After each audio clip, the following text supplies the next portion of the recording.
సామాజిక న్యాయం చేసామని చెప్పేసి సామాజిక బస్సు యాత్ర చేస్తాం. 99% ఇచ్చిన హామీలని నెరవేర్చామని ఒకవైపు చెప్తా ఉన్నారు. 175కి 175 మేమే గెలుస్తామని ఒకవైపు చెప్తాను. ఒకవైపు ఇన్ఛార్జీలు మాత్రం మారుస్తూ ఉన్నారు. ఎందుకంటే గతంలో తెలంగాణ ఎలక్షన్లో రిఫ్లెక్ట్ అయింది కదా. ఇలాగే అవుతుంది ఏమైనా భయపడి, ఎందుకంటే వీళ్ళు చేసింది చెప్పడమే తప్ప కానీ ఏ ఒక్క హామీ నెరవేర్చలేదు. వాళ్ళు ఇచ్చిన ఏ ఒక్క హామీ నెరవేరలేదు. ఈ భయంతో ఇన్ఛార్జీలు మారుస్తున్నారు అనుకోవచ్చు. ఏం చెప్తారు సార్? ఇన్ఛార్జీలు మార్చండి సార్. వైనాట్ 175 అన్నాడు, 175 లేదు, వంకాయ పులుసు లేదని అర్థమైపోయింది.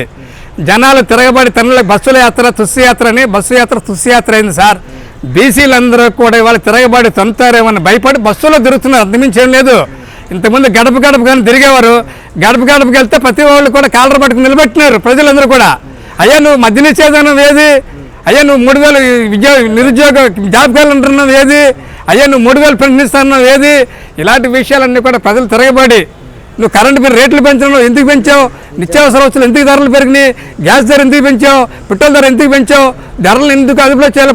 ప్రతి ఒక్కరు కూడా నిలబట్టి కాలర్ పట్టుకుని అడుగుతున్నారని చెప్పి దాన్ని మార్చి బస్సు యాత్ర పెట్టాడు. బీసీ సాధికార బస్సు యాత్ర. బీసీ సాధికార ముఖం యాత్ర అండి. బీసీలు కొన్ని వందల మంది చనిపోయారండి జగన్మోహన్ ముఖ్యమంత్రి తర్వాత. మటన్లు చేసి మానభంగాలు చేసి ఈ బీసీలని రోడ్డుపై లాగి ఎస్సీలని బీసీలని మైనార్టీలని ఓచుకోత కోసినటువంటి ముఖ్యమంత్రి జగన్మోహన్ రెడ్డి అండి. సిగ్గు లేకుండా వీళ్ళకి మళ్ళీ ప్రజల్లోకి వెళ్ళడానికి సిగ్గు లేక బస్సుల్లో గ్లాసులు దించుకొని బస్సు యాత్ర గాడి గుడ్డి యాత్ర అని చెప్పి ప్రజలను మోసం చేసేందుకు ఇది ఒక మాయా అభూత కల్పన తప్ప ఇందులో ఎటువంటి నిజం లేదు. ఈ జగన్మోహన్ రెడ్డి మీటింగ్లు మీరు చూస్తూనే ఉన్నారు. ఇవాళ ఖాళీ కుర్చీలు దర్శనమిస్తూ ఉన్నాయి. మహిళలందరూ డ్వాక్రా మహిళలందరూ భయపెట్టి తీసుకెళ్తూ ఉన్నారు. ముఖ్యంగా సచివాలయం సిబ్బందిని వాలంటీర్ సిబ్బందిని అడ్డం పెట్టుకొని మహిళల మీద భయభ్రాంతులు గురి చేస్తూ ఉన్నారు. నీ పెన్షన్ కట్ చేసేస్తాం, నీ రేషన్ కార్డు తీసేస్తాం, నీకు ఇల్లు ఇవ్వం, నీకు అది ఇవ్వం. ఇది బాబు కూడా సమ్మిస్తున్నాడు ఏంటండి? ఈ బాబు కూడా సమ్మిస్తున్నాడా? అరే మనం కట్టిన ట్యాక్సులతో, మనం కట్టిన పన్నులతో, మనం చేసినటువంటి మనం ఇచ్చిన ప్రభుత్వానికి చెల్లించిన డబ్బులతో నువ్వు రాష్ట్రంలో సంక్షేమం చేయవలసిన డబ్బులకి నీ ఇంట్లో సొమ్మిస్తున్నట్టు, నీ వాలంటీర్ సొమ్మిస్తున్నట్టు, నీ సచివాలయ సిబ్బంది ఇస్తున్నట్టు తమాషాలు చేస్తున్నారండి. ఈ రాష్ట్రంలో ప్రజలంటే అంత అమాయకుల్లా కనపడతా ఉన్నారా? ఇవాళ తెలంగాణ కేసీఆర్ ముఖ్యమంత్రి కేసీఆర్కి ఏం జరిగిందో చూసావు కదా నువ్వు. ఎగిరెగిరి పట్టాడు. ప్రగతి భవన్ కట్టుకొని బారికేళ్ళు బిగించుకొని లోన కూర్చున్న ముఖ్యమంత్రి వైఎస్ కేసీఆర్కే వాళ్ళ దిక్కలేదు. రేవంత్ రెడ్డి ఎలా బుద్ధి చెప్పాడో రేపు రాబోయే కాలంలో తెలుగుదేశం పార్టీ ఆధ్వర్యంలో జనసేన టీడీపీ కలిసి నిన్ను తక్షణం నువ్వు ఎక్కడికి వచ్చావో 16 నెలలు నువ్వు ఎక్కడున్నావో ఇంకో 16 సంవత్సరాలు నువ్వు సిద్ధంగా ఉండడానికి సిద్ధంగా ఉండు. జగన్మోహన్ రెడ్డి నేను హెచ్చరిస్తా ఉన్నాను. నేను ఇవాళ ఏమంటే ప్రజలంతే పరిపాలన చేసేటప్పుడు ప్రజల మీద నువ్వు దృష్టి పెట్టాలి. ప్రజలకు ఏం కావాలో నువ్వు సంక్షేమం చేయాలి. ఈ రాష్ట్రం అభివృద్ధికి ఏం కావాలో నువ్వు చేయాలి.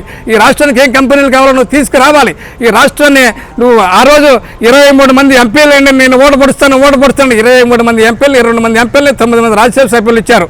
దాదాపు 30 మంది పైబడి ఉన్నారు మీ చేతులను. ఢిల్లీకి వెళ్ళి మాట్లాడే దమ్ము ఒకటి ఉందండి. ఇవాళ నరేంద్ర మోడీ గారు మాట్లాడే దమ్ము ఒకటి ఉందండి. ప్రత్యేక హోదా తెస్తానన్నావు, పోలవరం ప్రాజెక్టు పూర్తి చేస్తానన్నావు, రైల్వే జోన్ చేస్తాను. మొన్నటి మన కేంద్ర మంత్రి ఇందరూ రైల్వే జోన్కి భూమి ఇవ్వలేదని చెప్పాడంటే ఎంత దరిద్రుడండి ముఖ్యమంత్రి. అరే నీకు దోచుకుంటాకి వేల ఎకరాలు కావాలి. నువ్వు నీ అనుచరులు వేల ఎకరాలు, వందల ఎకరాలు దోచుకొని మీరు దాచుకుంటున్నారు తప్ప ఈ ప్రజల సంక్షేమం కానీ, ప్రజల అభివృద్ధి కానీ, రాష్ట్ర అభివృద్ధి కానీ నువ్వు కనీసం జానుడు భూమి వెళ్ళండి సన్నాసి నువ్వు ముఖ్యమంత్రిగా ఉన్నావంటే కేంద్రంలోకి వెళ్ళి నువ్వు వెళ్ళి మాట్లాడవా? ఢిల్లీ వెళ్ళి మాట్లాడవా? నీకు దమ్ముంటే మీ ఎంపీలు మీరందరూ కట్టకట్టి సాగున్నాయా? ఎందుకు సిగ్గుపడి ఈ రాష్ట్రంలో సిగ్గు సెరలేకుండా తిరుగుతున్నారు మళ్ళీ ఎంపీలు ముఖ్యమంత్రి అని చెప్పి ప్రజల రక్తం తాగుతున్నారు. ఇవాళ మీరు ఏమాత్రం మీకు సిగ్గు సెర ఉంటే ఇమీడియట్గా రాజీనామా చేయండి. మీకు చేత కాకపోతే చేత కాదని. పరిపాలన అంటే చేసి చూపిస్తారు చంద్రబాబు నాయుడు గారు. పరిపాలన అంటే ఏంటో చూపిస్తాడయ్యా. వేల కోట్ల రూపాయలు, లక్షల కోట్ల రూపాయలు ఈ రాష్ట్రం మీద అప్పు పెట్టి ప్రజల ఎత్తున అప్పులు పెట్టి నువ్వు ప్రజాధనాన్ని దోచుకొని దుర్వినియోగం చేస్తే ఈ రాష్ట్రాన్ని నీ ఇష్టానుసారంగా వాడుకుంటాకి ఇది నీ బాబు గారు జాగిరి కదా. ఆంధ్రప్రదేశ్ రాష్ట్రం ఇది. చూస్తా ఊరుకోరు. ఇవాళ ప్రజలందరూ కూడా ఎప్పుడు ఎలక్షన్లు వస్తాయా గుద్దో సైకిల్ మీద గుద్దో జనసేనకి అని చెప్పి రెడీగా ఉన్నారు. ఇవాళ రేపు ఈ ఓట్లు ఎలక్షన్ అయిన తర్వాత నిన్ను తప్పనిసరిగా గుద్ది నిన్ను మళ్ళీ ఎక్కడ పెట్టాలో అక్కడే పెడతారు ప్రజలు. మేము కూడా అవసరం లేదు. ప్రజలే తీసుకెళ్ళి తిహార్ జైలుకి అప్పచెప్తా ఉంటారు. నేను తీసుకెళ్ళి అప్పచెప్పడానికి సిద్ధంగా ఉన్నారు. ఇవాళ ఇప్పటికైనా ఆలోచించే జగన్మోహన్ రెడ్డి, నువ్వు ఓట్లను తీసేస్తున్నావు. గతంలో నువ్వు ఏ రకంగా అవినీతి ఏ రకంగా 27 లక్షల ఓట్లు దొంగ ఓట్లు చెప్తే మేము ఎవరం కూడా కనిపెట్టలేకపోయాం. ఈ ఐపాక్ టీం ప్రశాంత్ కిషోర్ గడిచిన డైరెక్షన్లో మేము దాన్ని ఎవరు కూడా మేము పసిగట్టలేకపోయాం. ఆ ఎలక్షన్ అయిన తర్వాత మాకు అర్థమైంది. 27 లక్షల ఓట్లు దొంగ ఓట్లు అన్నీ కూడా 100 వేసి 60 వేసి 2 వేసి 3 వేసి ఓట్లతో గెలిచిన నియోజకవర్గాలు 70 నియోజకవర్గాలు. అంటే నీ 27 లక్షల దొంగ ఓట్లతో ఎన్ని నియోజకవర్గాలు గెలిచావో మాకు అర్థమైంది. ఇప్పటికి మేము కూడా ఎలక్షన్ కమిషన్కి మా నాయకులందరూ కూడా ప్రతిసారి కూడా ఇక్కడ ఉన్నటువంటి ఎలక్షన్ కమిషన్కి, ఢిల్లీలో ఉన్నటువంటి ఎలక్షన్ కమిషన్ కూడా అందరూ కూడా ప్రతిసారి కూడా తక్షణం ఈ ఓటర్పై వెరిఫికేషన్ జరగాలని చెప్పి మేము అందరం కూడా డిమాండ్ చేస్తూ ఉన్నాం. రేపు రాబోయే కాలంలో అన్ని అడ్డదారులతోకైనా సరే గెలవడానికి సిద్ధంగా ఉన్నాడు. అక్కడ కేసీఆర్కి బట్టి గతి రేపు జగన్మోహన్ రెడ్డికి పట్టబోతుంది ఆంధ్రప్రదేశ్ అని చెప్పి సందర్భంగా తెలియజేస్తా ఉన్నాను.